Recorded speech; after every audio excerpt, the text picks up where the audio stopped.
Hi guys, അപ്പോൾ നമ്മൾ ഈ ചാനലിലെ രണ്ടാമത്തെ സീരീസ് വ്ളോഗിങ് വീഡിയോ ചെയ്യാനായിട്ട് പോവാണ്. അപ്പം ഇത് കുറച്ച് ലെങ്തിയാണ്, കുറച്ചധികം എപ്പിസോഡ്സ് ഉണ്ടാവും. കാരണം നമ്മൾ പോയത് ഡൽഹി, ആഗ്ര, മണാലി തുടങ്ങിയ സ്ഥലങ്ങളിലേക്കാണ്. അപ്പം കുറച്ച് ലെങ്തി ആയിട്ട് പല എപ്പിസോഡിലായിട്ട് ഇടണം എന്നാണ് ഞാൻ ആഗ്രഹിക്കുന്നത്. ഇത് ഫുള്ളായി എല്ലാവരും കാണാനല്ല, എൻ്റെ ഒരു ഇതിന് വേണ്ടി തന്നെ. അപ്പോൾ ഒരുപാട് ഉണ്ട്. സ്റ്റോറേജ് ഒന്നും ഫുള്ള് നിറഞ്ഞിട്ടുള്ളത്. അതിൽ കുറച്ച് ഭാഗങ്ങൾ ഞാൻ ഇടും. എന്തായാലും മെയിനായിട്ട് ഷൂട്ട് ചെയ്ത കുറച്ച് സ്ഥലങ്ങളും അതിൻ്റെ കാഴ്ചകളും ഇതൊക്കെ. കാരണം അത്രയും അനുഭവങ്ങളും ഒക്കെ ആയിട്ടാണ് ഞാൻ തിരിച്ചെത്തിയത്. ഇപ്പം ഞാൻ തിരിച്ചെത്തി, പോയിട്ടിപ്പം ഒരു 10 ദിവസമായി തിരിച്ചെത്തിയിട്ട്. പിന്നെ ഇടാനൊരു സമയം കിട്ടുന്നില്ല, അതൊക്കെ കൊണ്ടാണ് ഇടാതിരുന്നത്. പിന്നെ ഇപ്പം എന്താണെന്ന് വെച്ച് കഴിഞ്ഞാൽ എല്ലാം ഒന്ന് തിരക്കൊക്കെ ഒഴിഞ്ഞ ടൈമാണ്.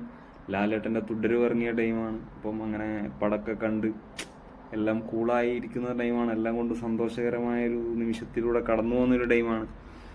അപ്പോൾ അടുത്തൊരു ട്രിപ്പിൻ്റെ ഒരു പ്ലാനിങ് ഇങ്ങനെ നടന്നുകൊണ്ടിരിക്കുകയാണ്. അപ്പോൾ അങ്ങനെ മൊത്തത്തിലൊരു സന്തോഷകരമായൊരു സാഹചര്യത്തിലൂടെ ഇപ്പം പോയിക്കൊണ്ടിരിക്കുകയാണ്. അപ്പോൾ ഇനിയും അങ്ങോട്ട് പോയി കഴിഞ്ഞാൽ ഇടാനൊരു ഒട്ടും ടൈം ഉണ്ടാവില്ല. അപ്പം ഒരു 3 എപ്പിസോഡെങ്കിലും ഇപ്പോൾ ഇടണമെന്നാണ് ഞാൻ ആഗ്രഹിക്കുന്നത്. അപ്പം എൻ്റെ സ്റ്റാർട്ടർ എന്ന നിലക്കാണ് ഈ ഒരു വീഡിയോ. വ്ളോഗൊന്നും ചെയ്യാൻ അറിയില്ല, ഞാൻ ആദ്യത്തെ എപ്പിസോഡിലെ ഇതിൽ തന്നെ പറഞ്ഞിട്ടുണ്ട്. അപ്പം ഇതാണ് നമ്മളെ സ്റ്റൈൽ. ഇപ്പം നമ്മളങ്ങനെ ചെയ്ത് വരാം എന്ന് വിചാരിക്കുന്നു. അപ്പോൾ പോയ മെയിൻ ഇതിൽ എന്താ പറയുക, ഈ വീഡിയോയിൽ എന്താ പറയാൻ പോകുന്നത് വെച്ച് കഴിഞ്ഞാൽ, ഞാൻ പോയതും കാഴ്ചകളും ഡൽഹി എത്തുന്നവരെയുള്ള കാര്യങ്ങളെ ഇതിലുണ്ടാവും. ബാക്കിയെല്ലാം അടുത്ത എപ്പിസോഡുകളിൽ ഇങ്ങനെ വന്നുകൊണ്ടിരിക്കുമായിരിക്കും. അപ്പം ഒരുപാട് സ്ഥലം പോയിട്ടുണ്ട്. Taj Mahal, Agra fort, red fort, അങ്ങനെ ഡൽഹിയിലും ഇന്ത്യ ഗേറ്റ്, അങ്ങനെ പല സ്ഥലങ്ങളുണ്ട്. അപ്പം അവിടെ പോയ അനുഭവങ്ങൾ, കാഴ്ചകൾ ഒരുപാട് ഇതുണ്ട്. ഞാൻ ഒരു ടൂർ പാക്കേജിൻ്റെ ഭാഗമായിട്ടാണ് പോയത്. അപ്പോൾ ആ ഭാഗ്യം എങ്ങനെ എന്നെ തേടിയെത്തി, അങ്ങനെയുള്ള ഒരുപാട് കഥകളും ഇതിൻ്റെ കൂട്ടത്തിൽ പറയാനുണ്ട്. അപ്പം ഈ ട്രെയിൻ യാത്രേൻ്റെ കൂടെ തന്നെ ഞാനത് പറഞ്ഞു പോകാം. അപ്പോൾ ഇൻട്രോ ഇത്ര നീട്ടണം എന്ന് ഞാൻ വിചാരിച്ചില്ല, പക്ഷേ ഇനി പറഞ്ഞ് ഇങ്ങനെ ആയിപ്പോയി അല്ലേ. അപ്പോൾ കുഴപ്പമില്ല, നമുക്കിതിനി നേരെ ഡയറക്റ്റ് വീഡിയോയിലേക്ക് കിടക്കാം. ഓക്കെ. അപ്പോൾ യാത്ര സ്റ്റാർട്ട് ചെയ്തത് ഏപ്രിൽ 3-ാം തീയതിയാണ്. അപ്പോൾ ഇത് മട്ടന്നൂരാണ്. മട്ടന്നൂരിൽ നിന്ന് കണ്ണൂരേക്ക് പോകുന്ന ദൃശ്യങ്ങളാണ് കണ്ടുകൊണ്ടിരിക്കുന്നത്.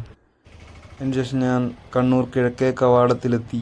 ഇനി നേരെ അപ്പുറം പോയി MR എന്നൊരു ചായ കുടിക്കുന്ന ഇതാണ് നിങ്ങൾ കാണുന്നത്. അതിനുശേഷം ഞാൻ ട്രെയിനിന് വേണ്ടി കുറേ നേരം വെയിറ്റ് ചെയ്തു. കാരണം ഞാൻ 1.5 മണിക്കൂർ മുന്നേ റെയിൽവേ സ്റ്റേഷനിലെത്തി. കാരണം ട്രെയിൻ ഒരു വിധത്തിൽ മിസ്സാക്കരുത് എന്നുള്ളൊരൊറ്റ ലക്ഷ്യത്തോടു കൂടി. അങ്ങനെ പല കാഴ്ചകൾ ഇങ്ങനെ കണ്ടു, പല വണ്ടികൾ പോകുന്നത് കണ്ടു. പല വണ്ടി എന്ന് പറഞ്ഞാൽ ട്രെയിൻ തന്നെ. പിന്നെ കുറേ ആൾക്കാരെ കണ്ടു. ഇങ്ങനെ കാഴ്ചകളും കണ്ടു കുറേ നേരം ഇങ്ങനെ ഇരുന്നു. അതിനുശേഷം മംഗള ലക്ഷദ്വീപ് എക്സ്പ്രസ് എത്തി.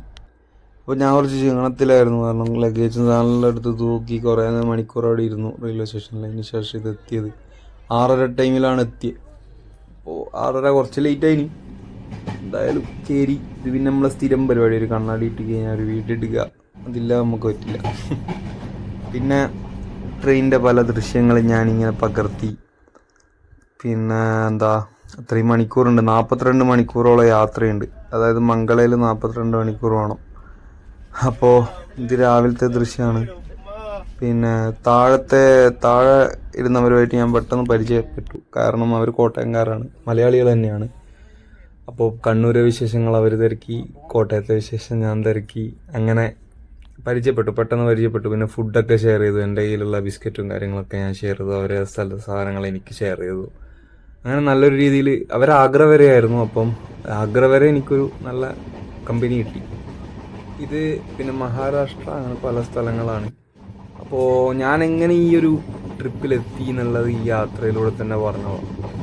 അപ്പോൾ ഞാനൊരു ടൂർ പാക്കേജിൻ്റെ ഭാഗമായിട്ടൊരു ടൂർ ഗൈഡായിട്ടാണ് ഈ യാത്രയിൽ പോയത്. ടൂർ ഗൈഡ് എന്ന് പറഞ്ഞാൽ എനിക്ക് വലിയ അറിവൊന്നുമില്ല ഇങ്ങനെ അവർക്ക് പറഞ്ഞു കൊടുക്കാനോ സ്ഥലങ്ങളെക്കുറിച്ചോ. അപ്പം ഇതെങ്ങനെയാണ് എന്നെ തേടി എത്തിയതെന്ന് വെച്ച് കഴിഞ്ഞാൽ, ഇതിൽ ഈ പാക്കേജിൻ്റെ ടീമിൻ്റെ കൂടെ പോകുന്ന ഒരു മെയിൻ ഗൈഡിന് പെട്ടെന്നൊരു ഫാമിലിയിലൊരു ഇഷ്യൂ സംഭവിക്കുന്നു. അങ്ങനെ ഈ യാത്ര സ്റ്റാർട്ട് ചെയ്യുന്നതിൻ്റെ ഒരു 10 ദിവസം മുന്നേ ഒഴിവാകേണ്ടി വന്നു. അപ്പം 10 ദിവസം മുന്നേ ഒഴിവാകുമ്പോൾ പെട്ടെന്ന് ഒരാളെ തപ്പി കണ്ടുപിടിക്കുക എന്ന് പറഞ്ഞാൽ ഭയങ്കര ബുദ്ധിമുട്ടാണ്. അപ്പോൾ അങ്ങനെ ഇവരുടെ ഒരു ബന്ധു കൂടിയാണ് ഞാൻ, ഈ പാക്കേജ് നടത്തുന്ന ഈ മാനേജറുടെ. അപ്പോൾ എനിക്ക് കോൾ വരികയാണ്, ഇങ്ങനൊരു സംഭവം ഉണ്ട്, എനിക്ക് പോകാൻ താല്പര്യമുണ്ടോ?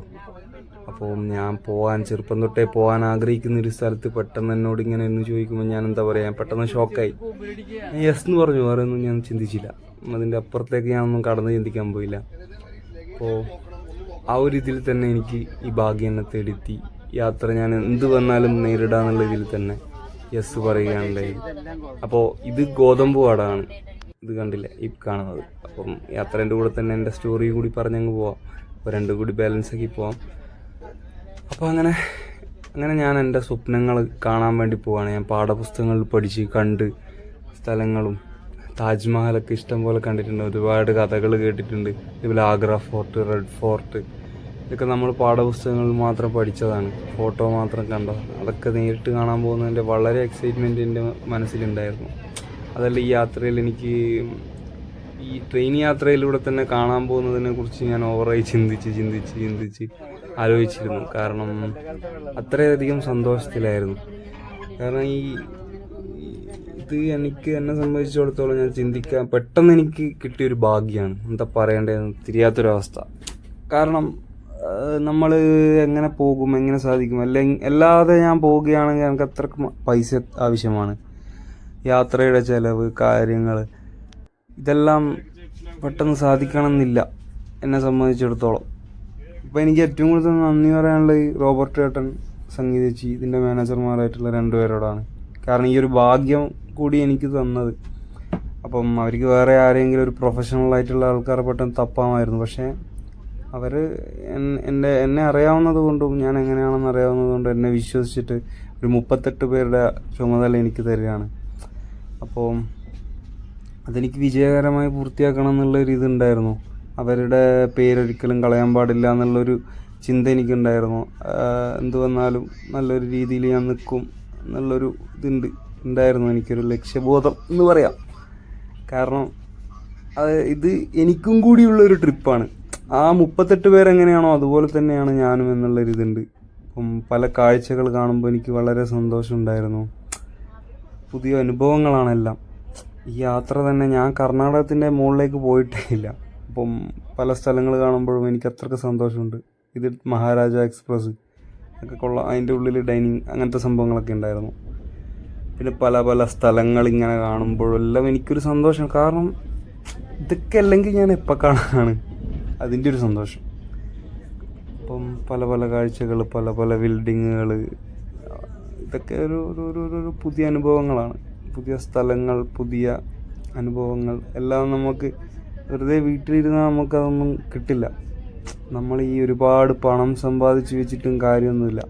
എൻ്റെ അറിവിൽ തന്നെയുണ്ട്, പൈസ ഇങ്ങനെ കുന്നുകൂട്ടി വെച്ച് 1 രൂപ ആയിരിക്കും കൊടുക്കാതെയും അങ്ങനെയൊന്നും വെച്ചിട്ടൊന്നും ഒരു കാര്യവുമില്ല. എന്നെ സംബന്ധിച്ചിടത്തോളം എൻ്റെ കയ്യിൽ 5 പൈസയൊന്നുമില്ല. പക്ഷേ ഉള്ളവരുടെ കാര്യമാണ് ഞാൻ പറയുന്നത്. കാരണം എൻ്റെ അടുത്ത ആൾക്കാർ തന്നെ ഇങ്ങനെ ഒരു യാത്ര പോലും ചെയ്യാതെ ഇങ്ങനെ വീട്ടിൽ തന്നെ ഇങ്ങനെ ഇരിക്കുന്നത് കാണുമ്പോൾ ഞാൻ വിചാരിക്കും, ഞാനിപ്പോൾ ഒരു ജോലി ചെയ്ത് പൈസ ഉണ്ടാക്കുകയാണെങ്കിൽ ഞാൻ എന്തായാലും അതൊരിക്കലും ഇങ്ങനെ കുന്നുകൂട്ടി വെക്കില്ല. അതെൻ്റെ കാര്യമാണ് ഞാൻ പറയുന്നത്. ഞാൻ യാത്ര ചെയ്യും. എനിക്ക് ചെറുപ്പം തൊട്ടേ യാത്ര ചെയ്യാനെല്ലാം താല്പര്യമുണ്ട്. പക്ഷെ സാഹചര്യം സമ്മതിക്കാത്തത് കൊണ്ടും പിന്നെ വീട്ടിൽ നിന്ന് ആണെങ്കിലും കൊണ്ടുപോകാനൊന്നും ആയില്ല. അച്ഛന് അങ്ങനെ വലിയ സാമ്പത്തിക സ്ഥിതിയില്ല. അമ്മക്ക് പിന്നെ അമ്മ എന്നെ സന്തോഷിപ്പിക്കാൻ വേണ്ടി ചെറിയ അടുത്തടുത്ത സ്ഥലങ്ങളിലൊക്കെ കണ്ണൂർ കൊണ്ടുപോകാറുണ്ട്.